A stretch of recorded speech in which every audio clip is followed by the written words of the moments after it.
Thank you. Good evening, ladies and gentlemen.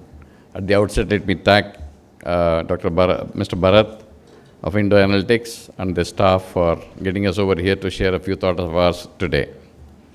There was a very passionate speech by Mr. Praful. Before that, Colonel Rohit as well as the Major Saab. What I'm going to do, I'm going to take this beyond India and see how these security issues are going to shift towards 2030. And I'm going to talk about 4 paradigms. The external paradigm, the internal paradigm about which a lot of things have been spoken, and also the third paradigm is traditional security and non-traditional security. And how do they interplay? This is something that we need to understand when you deal with national security. Because if you are looking at only one aspect of it, you are going to miss the woods for the tree. So this is something that I'm going to cover. I'll cover it quickly and shortly, and each slide will be there for some time. I'm not going to speak about the entire slide, because each slide can be a full lecture of 1 hour.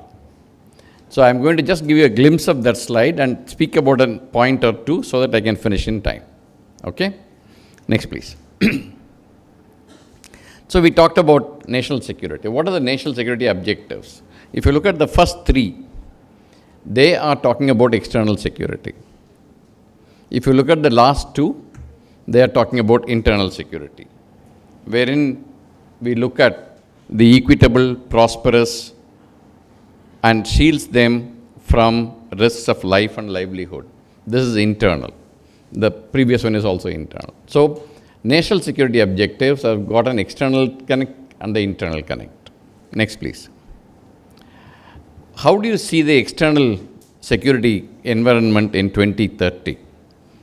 US is likely to reduce in influence. It has been reducing in influence for some time now. It is likely to further reduce, but it is not going to be weak. It is going to only reduce its influence by a notch. But the other aspect is important. China is likely to increase its influence. Why am I saying this? Please click on the word China. You look at we talked about Vasco da Gama, we talked about everybody else. You please look at the stars I have marked. Today, China owns or fully or partly stakes in more than 100 ports across the world. And all those ports are connected to the entry and exit points of the seas. And this is the same analogy of controlling of the seas that the British used earlier to conquer the world. Next slide, please. In addition to this, if you have to project power through the world, you need to create a set of bases. So this is how you find the Chinese bases have been marked. These are the ones, they have not come up as yet, by the way. There are rumors of it coming up. Somewhere partially it is done, partially it is being built up, but it is happening. So this is something that you need to keep in mind. The third thing, next slide please. China launched something known as a Global Security Initiative in April of this year in 2022. Mr. Xi Jinping himself announced this. Okay? What does it involve? Please understand the objective, what I have given here. What it simply says is China wants to promote an alternative security architecture in the world to the existing one. So if that is the case, then how do they do that is what is given in the China's initiatives. What all initiatives they have already taken to do this is what is being given here. It doesn't end here. There is another slide. Next slide, please. The initiatives continue. So there are many initiatives that they have taken which would help them to ensure that they create an alternative security architecture in the world. Now go and click on the title. It will go back to the original slide. Yeah. Russia-Ukraine campaign. It's 1 year already, right? So therefore, it is going to continue for some more time. But there's no end in sight. How will it end? I am sticking my neck out here. My own understanding is it will end in an armistice. What is an armistice? No peace, no war. Means we are still at war, but we are not fighting. That is precisely what has happened between North Korea and the US. Right? Why I am saying this? We are looking at 2030 and beyond. That is 7 years from now. So war fatigue will set in at some point in time. Both the sides will have to come to some kind of an understanding, and this is probably the way it could continue. Europe and NATO, they are not going to change their threat perception. And what is the threat perception? Their threat perception is their first security threat comes from Russia. China is nowhere on the horizon because geographically they are apart, and they feel that China will not be able to pose a security threat to them. Therefore, they are not going to change that perception anytime soon. Neighborhood less Pakistan. What do you mean by that? All the neighborhood other than Pakistan, they are likely to be more inclined towards India. Why am I saying it? My friend here talked about Sri Lanka and how we bailed them out in the recent crisis that they've had. You take any country around us today, taking from Afghanistan, Nepal. Nepal was slightly going towards China, but then things are still being worked out and they're likely to be more leaning towards Nepal. Us, I was in Nepal 3 months ago. There is a clear-cut understanding that trade with China is a no-go. Trade has to take place through India because of the geographical reasons and other reasons, actually speaking. So you find each country, if you look at them, and the amount of aid, the amount of loans, the amount of lines of credit that we have extended in the last 10 years is more than double of what we have done in the last 60 years. So they understand who is the helping hand, who comes in terms of necessity, who is the first responder we talked about. So that is something that we need to keep in mind. ASEAN countries are hedging between US and China. They do not want to take any side. If you look at their policy on Indo-Pacific, it clearly mentioned that they do not want to take sides between US and China. And therefore, they are likely to be ambivalent. They are not going to shift that position because they are small countries. They fear for their security and survivability, and so therefore, they are not going to change that particular thing. And lastly, contest in Africa and South America is going to increase. Why am I saying it? I know there is a remark there. There is a reaction to what I said. The reason for that is very simple. Today is a world where we are competing for resources. We are competing for rare earth material. We are competing for agricultural products. And these two continents have abundance of them. So therefore, the contest will be there in these two continents. Next, please. That was external security environment. How do I see internal security environment in 2030? You look at J&K. J&K is likely to become more stable in the next 5 to 7 years. Even in the last 2 years, you find more stability coming into J&K. When I say J&K, it's a state. It was a state earlier. Now it is 2 union territories. I mean both of them. Okay? And by the way, there is another soldier who has gone as Lieutenant Governor of Ladakh, Brigadier Mishra, who is from my regiment, by the way. Northeast is likely to become more normal, less Manipur. The reason why I am saying that, the insurgency levels are low in the Northeast today. In many districts, the Armed Forces Special Powers Act has been lifted. Manipur is a different ball game. And the reason for that is, there are too many groups operating there. Even if you negotiate with some groups, the other groups are not going to play ball. So you find Manipur to be the problem as far as Northeast is concerned. Left-wing extremism, which you talk about, Maoists, etc. We initially, a few years ago, we talked about 728 districts which were dominated by Maoists. You don't hear it anymore. In fact, the levels are low, and further it is going to reduce. Terrorism was talked about. I am not going to talk more about it. We all understand what it is. Illegal migration was talked about by Prafulji. But despite what he said, I feel this is going to be a problem that we need to be contending with. Okay? Border infrastructure improvement is likely to take place. Radicalization was talked about. This is something serious that we need to be understanding. I'm not talking about a particular religion, I'm not talking about anything. Radicalization of an idea is something that we need to be contending with. And that, I'm not talking about any particular religion at all, any particular sect at all. In every religion, every sect, radicalization is something that we need to be looking at very carefully. Social media is going to become much more powerful. Few years ago, you found all the Northeast personnel moved out of Bangalore to Northeast basically because some social media thing started from Pakistan. So social media is going to be a far more powerful tool in the hands of people who want to play hell with us. So please, that is something, that is why, the typical thing is the moment you see in a WhatsApp, you just forward it. You don't know who has sent it, you know what is the content of it, you just keep forwarding it to your groups and then, it keeps spreading. Okay? Corruption and disaster management are something that you need to be looking at as far as internal security environment is concerned. Next, please. Now, developments. What developments are taking place in the security field? On the left-hand side, I have told about traditional. I talked about 4 things, right? External, internal, traditional, and non-traditional. Traditional things I have kept on the left. You find that some time ago we were talking about only short wars. Russia-Ukraine campaign has proved that to be wrong. So you need to be prepared for long wars, conventional wars. Increase in the use of high-tech weapons. You see the kind of weapon that get used today in Ukraine. Effort on innovation. Standoff attack is going to be more increasingly becoming a norm. Standoff attack means hand-to-hand fight is going to take place, but the effect of that is going to be brought in by the standoff weapons that we are going to use. Grey zone warfare. How many of you understand what is the word grey zone warfare? Good.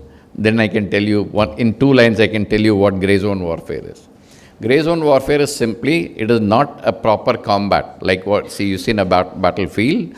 You wage this war during peace and war through other means, like cyber attacks, like influence operations. Many things you can do, and it is not attributable. Like for example, if China does it on India, it cannot be attributed back to China. It is done in a way that it is not actually been attributable.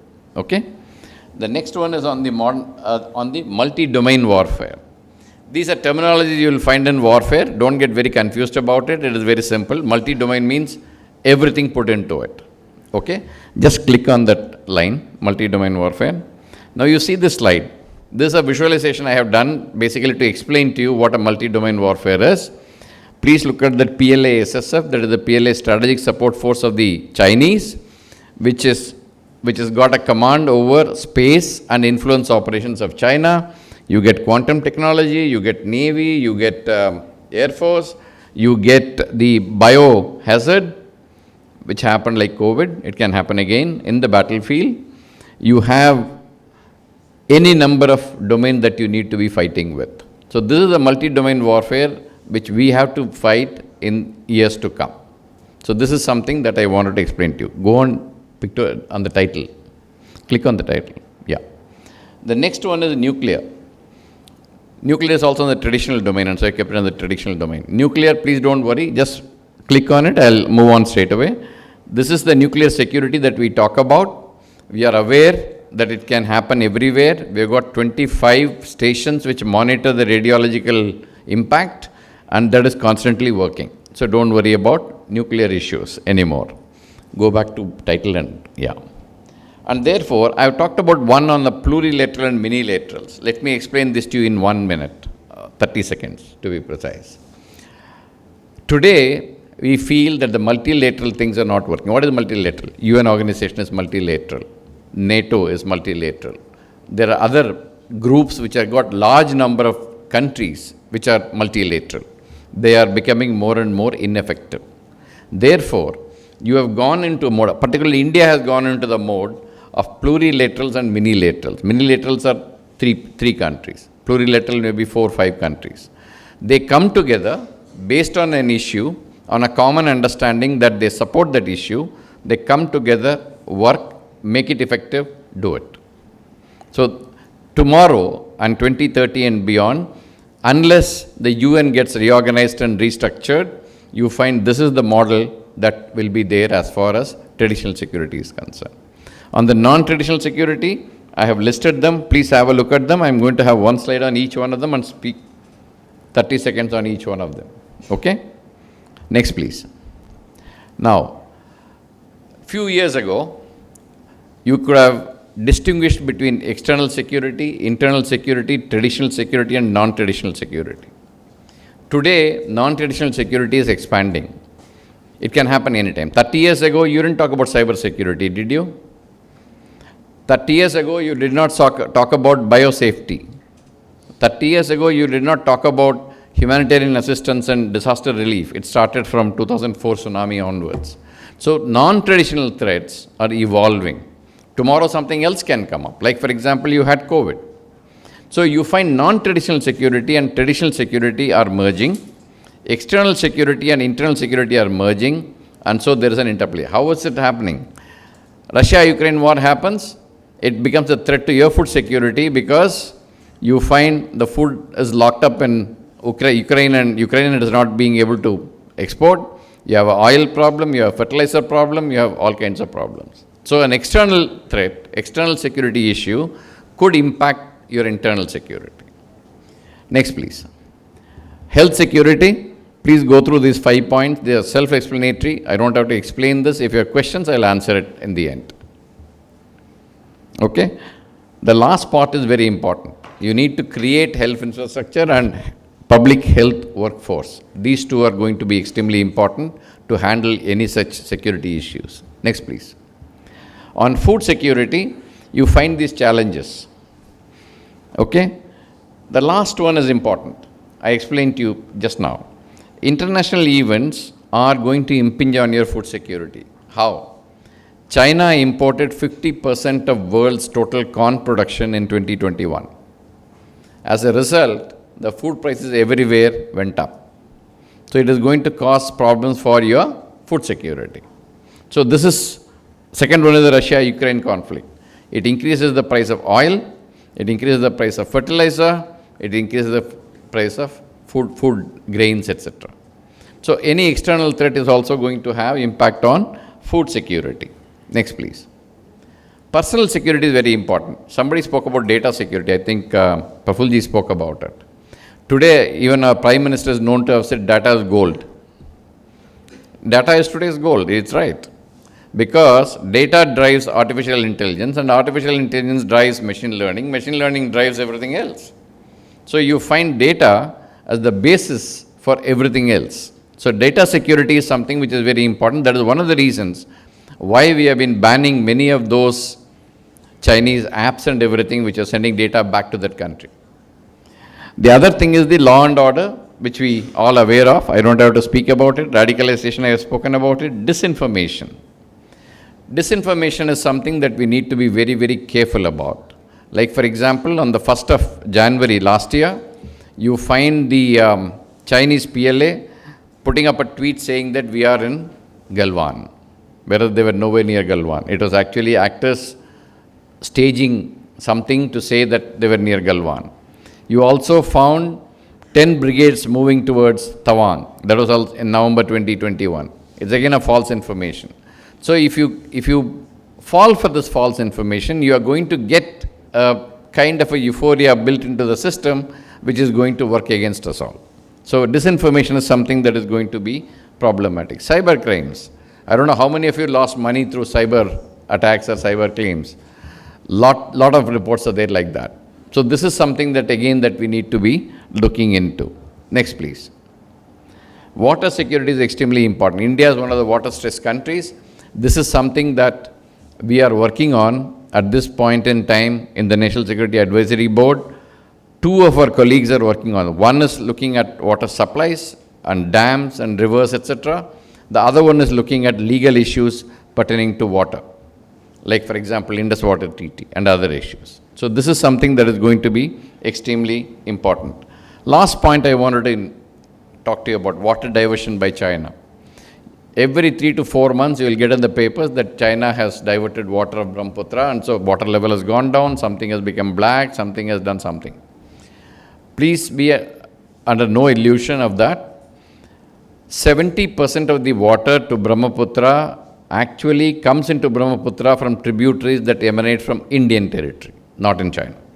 It's only 30% of the water that comes through that and then comes back. I'm not saying China is not planning on water diversion. They are planning on water diversion. And that is not a new project. It started in 56 onwards. It is being given an impetus at this point in time. But this is going to be something that we need to be watchful about, and be rest assured we are watching it. And this is one of the things that the National Security Council Secretariat does, and that is being watched on a very close quarters. The other thing is, next please. Economic security, as I think Prafulji talked about economic security, and even Rohit talked about it. There are a lot of things that are listed there. Please read them. I'm not going to speak about all of them. What I'm going to speak about is the rare earths. Today, we are talking about e-vehicle, we are talking about green energy, we are talking about everything else. All those need rare earths. They need cobalt, they need beryllium, they need lithium, they need number of things like that. And who supplies 80% of the world's requirement of rare earths? It's China. And why are they doing it? It is not because only they have it. It is concentrated in a few countries like Brazil, etc. But the problem is, after you mine it, to convert that into a usable product, usable metal, that processing is environmentally extremely unfriendly. Therefore, many countries, including India also doesn't do much. It does only about 5,000 tons in a year. We have Indian Rare Earths Limited, which does it. Many countries have not taken to processing the rare earths material that is being mined. Therefore, China does this. So 80%, today, if you find an electrical vehicle and you need a battery, don't be surprised, it can be choked at some point. On the economic security, a lot of people will ask me, I speak in a number of places, every time I get asked this question, why are we still importing from China? Why can't we stop imports from China? Okay? It's not possible. Economic decoupling is simply not possible. I think Rohit talked about it, or he talked about it. It is not simply possible to stop supplies from China. In this audience, if I ask you, how many of you have got Xiaomi mobiles? Can you raise your hand? Okay. How many of you have Oppo mobiles? Okay. How many of you have got Vivo mobiles? So now why are we blaming everybody else? Right? The reason is simple, because you went in for a simpler product with many features, which is cheaper, and so you went and bought it. So the answer to that is, we need to become competitive, then it will work. And in 6 or 7 sectors, we are totally dependent on China, therefore, that decoupling is not possible for at least some time to come. Next, please. Terrorism, it is going to become more and more sophisticated. Why am I saying this? I'm going to only speak on that point. Rest of them are self-explanatory. The reason is, today, a private cyber security operator can hijack data of a particular institution, maybe Air India, maybe railways, maybe power grid, and then capture the circuits and thereafter demand ransom to release it, ransomware, right? So this is going to get more and more sophisticated. Terrorism is not only going to be in the physical domain, it is going to get into the high-tech domain.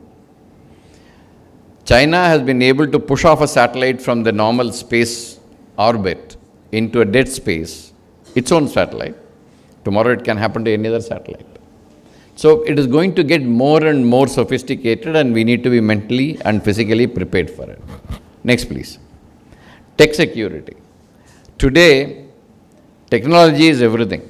Innovation is everything. Xi Jinping has been constantly saying this from 2014 onwards, that he wants his country to become first in innovation. the reason for all this is you look at the last two lines. Rest of it is again self-explanatory. If you want any clarifications, I'll answer it in the question answer session. The last two lines are extremely important.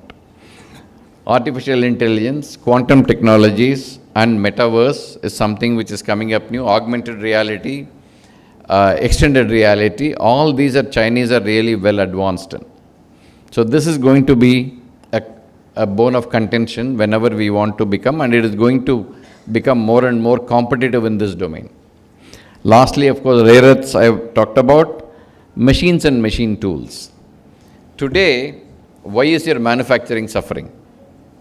Manufacturing is suffering because you are not competitive.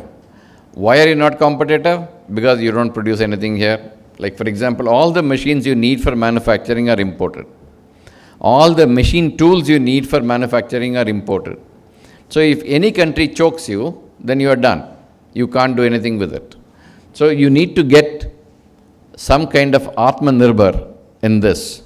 So this is one of the areas in which NSAB is working on at this point in time, how to get this Atmanirbhar in this particular field. Next, please. Energy security was also mentioned by Rohit. Today, effective use of energy is something that people talk about. For the same $1 of manufacturing that US does, energy that is being used by US for producing $1, China does with $4 of energy. So energy efficiency of utilizing the energy for better manufacturing is something that we need to be looking at. And in addition, you need to have diversified sources of energy. That is why you went to Russia to buy oil, even when everybody else told you not to buy it. The reason is you are getting it cheaper, it was beneficial for you, you went there. So energy security, and lastly, you find this green hydrogen project. Again, it has been announced by the government, green hydrogen project, gas-based economy. You'll have to convert from coal-based to all this to ensure that the energy security also comes up. Today, 70% of your energy mix is coal. Next slide, please. You look at the carbon emissions of various countries and India, how it has grown over a period from 1984 to 2020. This is a study which was done in 2020. Next, please. This is the energy mix. You see the energy mix of coal. It's very heavy. So we need to probably diversify. So next one will tell you what we are doing. Next one is on the natural calamities, okay? When I said next one will tell you, that slide I have hidden, the reason for that is it was getting longer. I'll explain this to you. Prime Minister said that we will produce 500 gigawatts of power through green sources by 2030. We already do more than, almost near that figure in today's environment. So it will be achievable. The other thing is to shift to alternate modes of fuel. Like I said, gas, green hydrogen, like electric hydropower electricity, renewable energy in terms of hydropower, solar power, nuclear power and everything else. So you find a series of things that are being done to achieve that. Natural calamities, you saw what happened in Joshimath. Your Chardham Yatra is in jeopardy because people are not very confident of traveling to those areas. So this is something which is going to be more and more prevalent because of climate change. Climate change is the next one I'm going to talk about, but natural calamities are something that we need to be prepared for. Next, please. Climate change, we have said that we'll become carbon neutral by 2070 and carbon peak by 2040. We are well on our way to do that. That's what is explained in this. If you could just read it for 30 seconds, I'll go on to the next slide.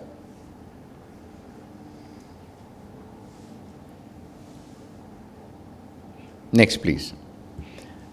Biosecurity is a new addition. We didn't have it till about 2019 when COVID hit us badly.